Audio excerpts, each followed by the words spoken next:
Joseph to give me a real warm St. Joseph welcome for my friend Dale Marshall. Ladies and gentlemen, the next representative, one more time, Dale Marshall, my good friend. Can't take no more. Freundel must go. Can't take no more. Freundel must go.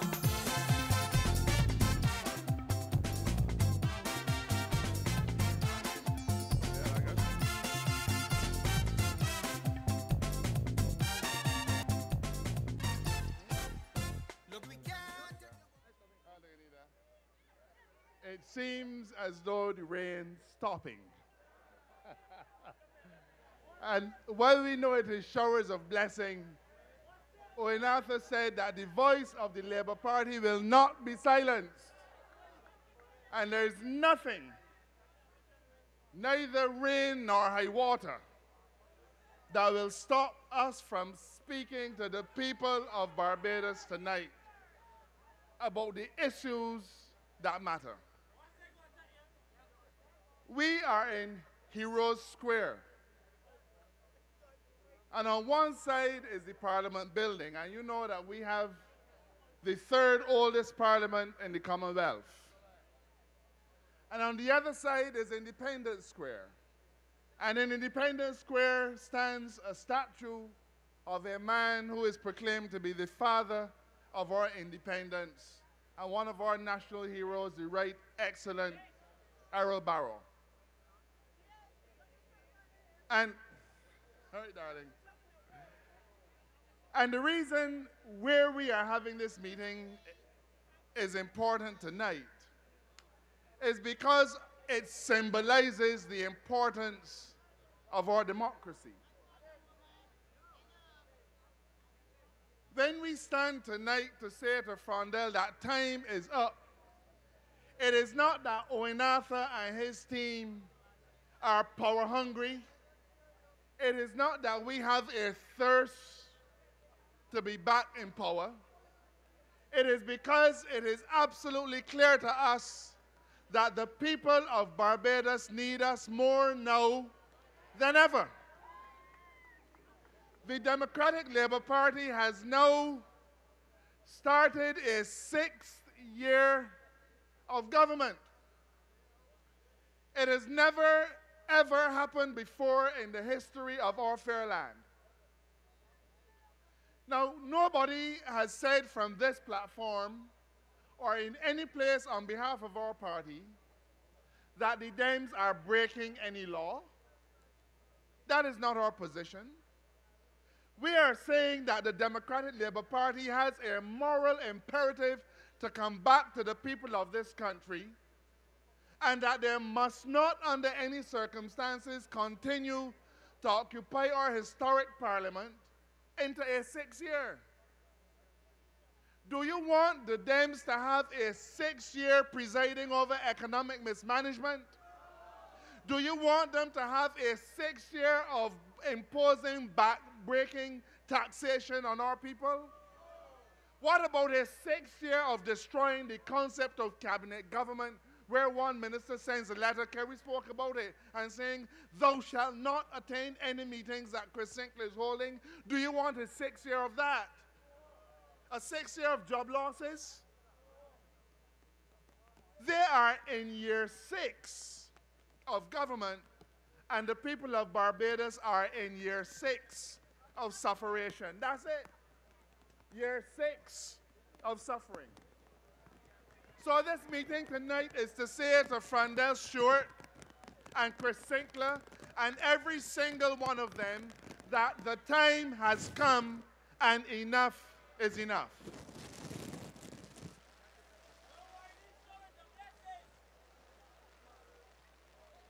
Our decision to boycott Parliament was a serious and principled decision. We took a stance against what we are seeing in this country. Come around the other side if you don't mind. Yeah? Good, thanks. Great. Now, Freundel Stewart is trying to make mock sport of what we're doing. He said Parliament smells better now that we gone. Can you imagine that coming from a leader? Huh? He says our boy William Duguid is only going to eat the snacks. Don Villini said that we sneak back in through the back door to go and eat lunch.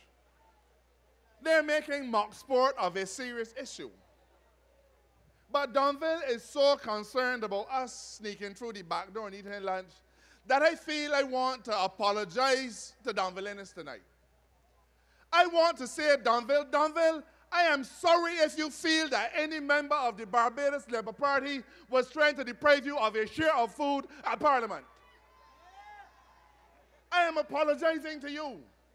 Because if the only value that you can see to Parliament is that somebody could come in there and have lunch, then Donville, eat all the lunch yourself.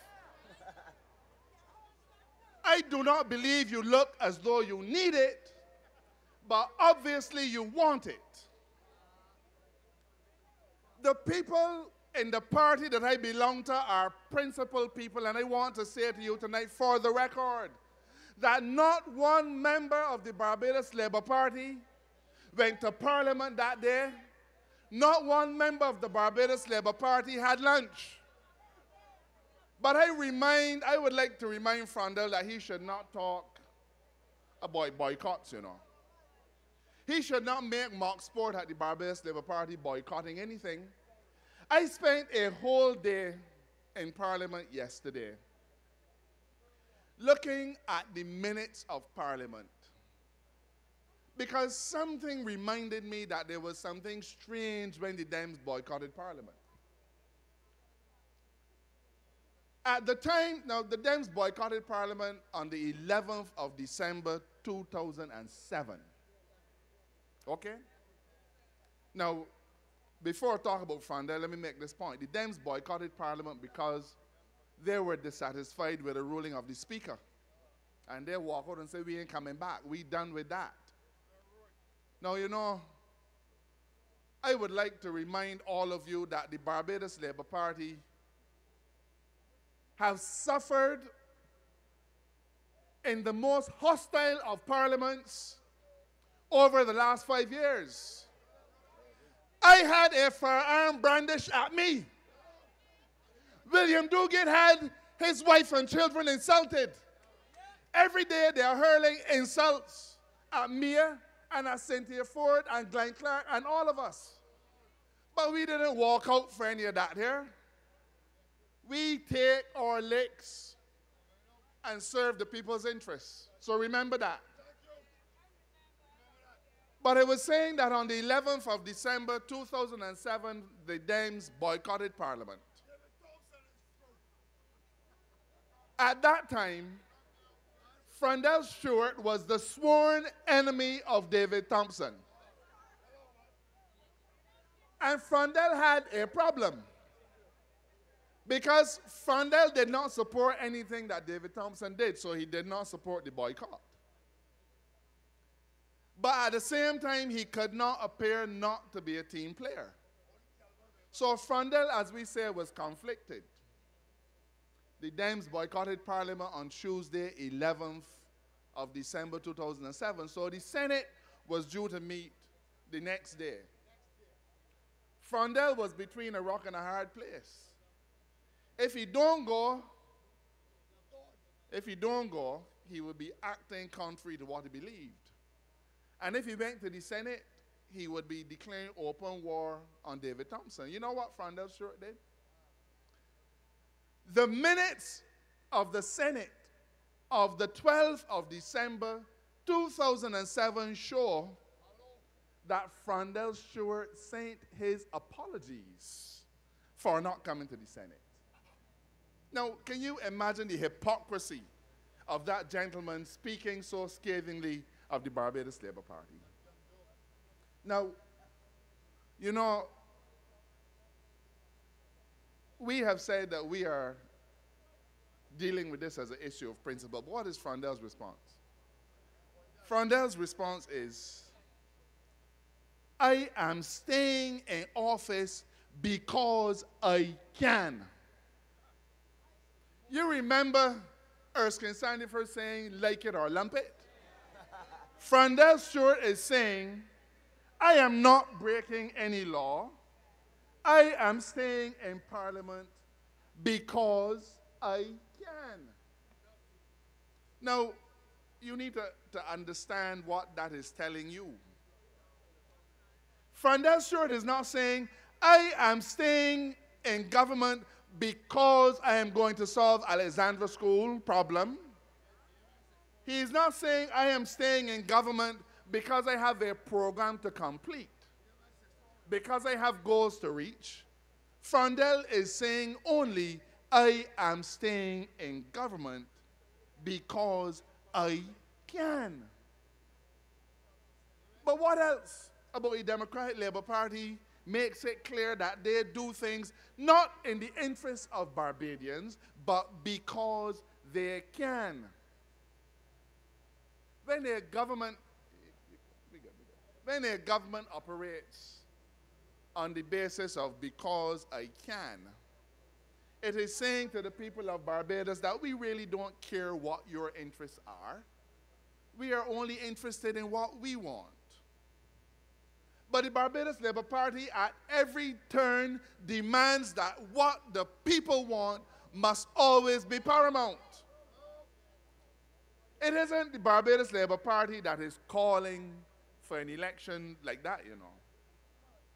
The polls that have been conducted show that the people of Barbados are calling for an election. And the Barbados Labour Party is the mouthpiece of the people of Barbados. And when the people of Barbados say we want an election, the Barbados Labour Party stands side by side with the people and demand for an election to be called. It is as simple as that. What about what the people want, Freundel? Ask Freundel Stewart if they're insisting on staying in government because they have a plan to fix CLICO. Is that why you're staying in government, Freundel? You have a plan to fix CLICO? Well, we are happy to hear what it is. Because David Thompson said that CLICO was sound and prudently run. And the Democratic Labour Party said, you will get back all of your money. But you know, when the policyholders group asked to meet with Freundel Stewart, he didn't have any time to meet with those important people. You know, he met with Garcia. But he couldn't meet with CLICO, but the Barbados Labour Party did. Because we are interested in what the people want. So Freundel Stewart, tell us, if you are staying in power, if you are staying in power to fix the problem at CLICO. The jobless state in Barbados is at an all-time low. Today, by right, near shutdown. Every single day, companies in Barbados are going out of business and sending workers on the breadline. The private sector lost 10,000 jobs in the last 5 years. Are you staying in power, Freundel, for an extra few weeks or months to fix the joblessness situation in Barbados, Freundel? Is that why you're doing it? If that is why you're doing it, tell us. Is Freundel Stewart staying in power to restore pride to the people of this country? You know, when the Barbados Labour Party was in power, we had growth in our economy in every single year. In every single year, except for 2001. Barbados was the most successful country in the Caribbean, among the most successful anywhere in the world. But today, we are hearing that we have 0.0% growth. I'm sure you all heard the story about, well, I don't like to say these things, but you know, they said that a person who came from Guyana was seen jumping into the careenage.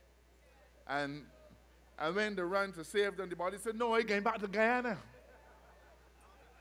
I'm going back to Guyana.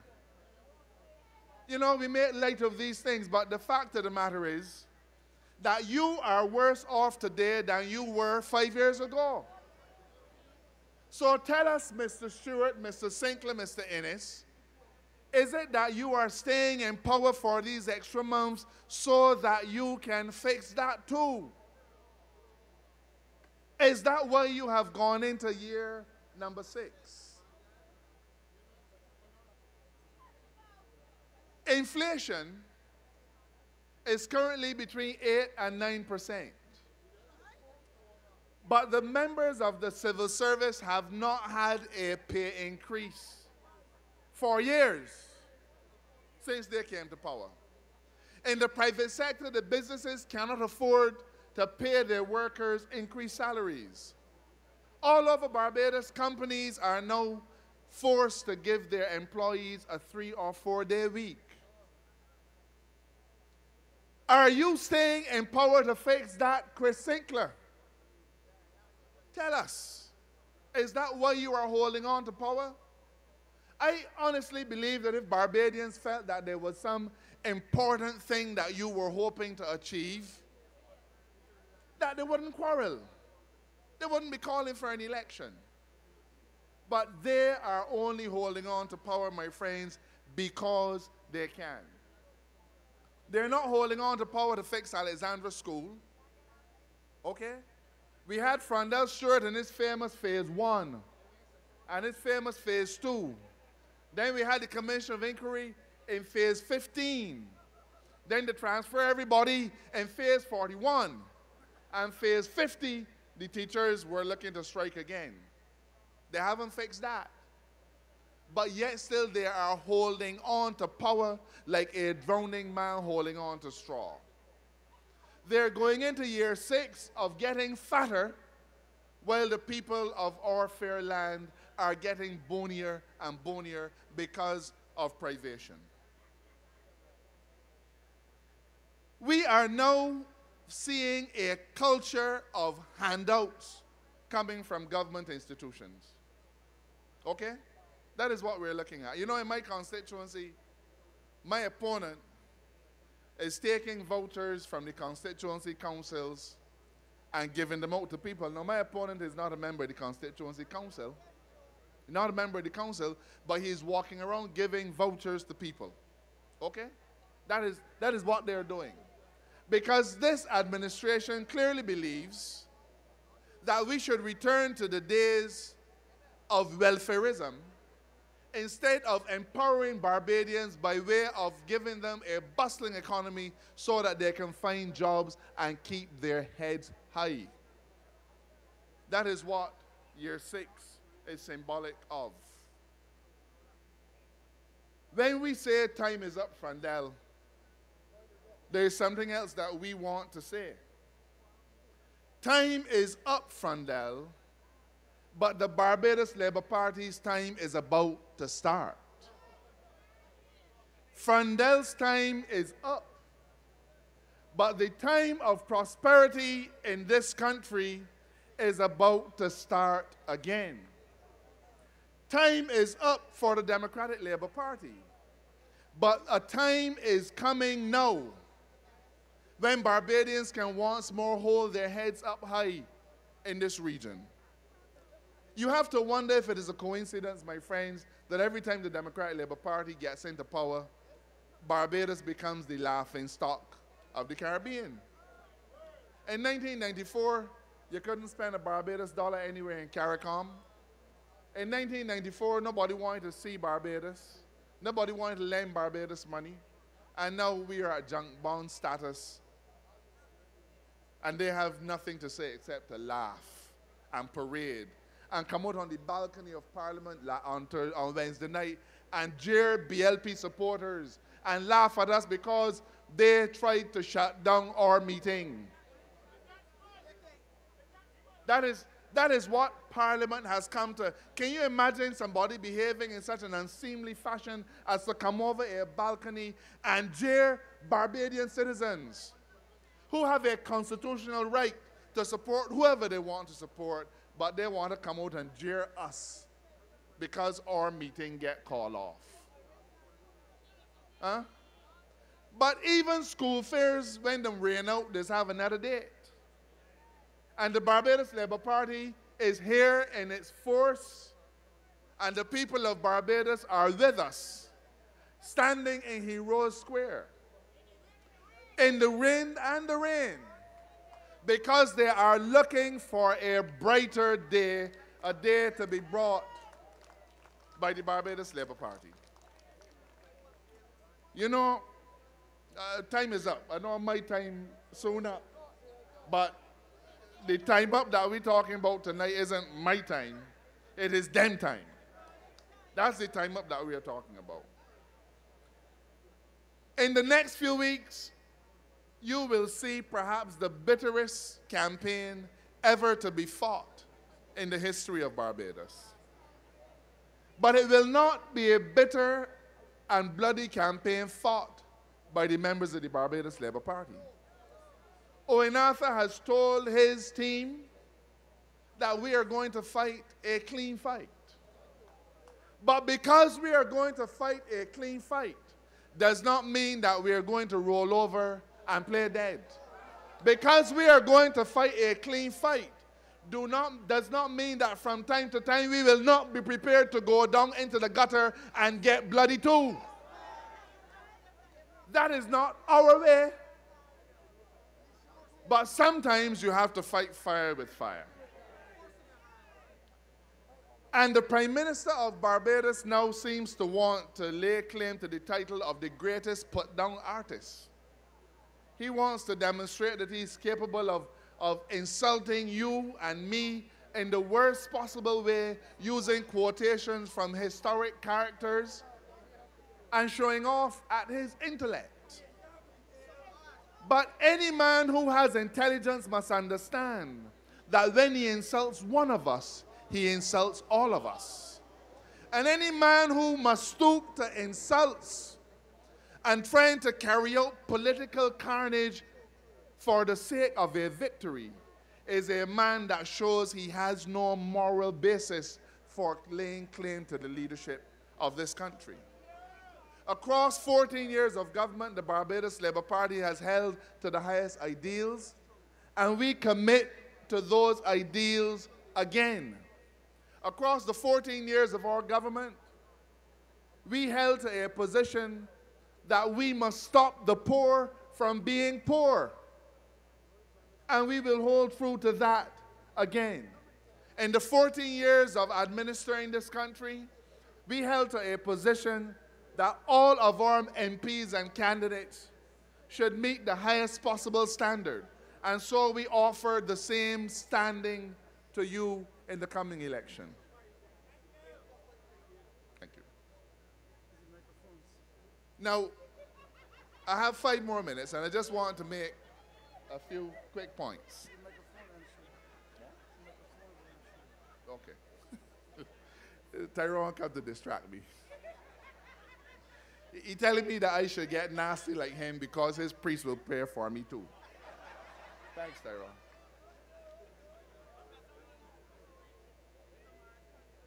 Today,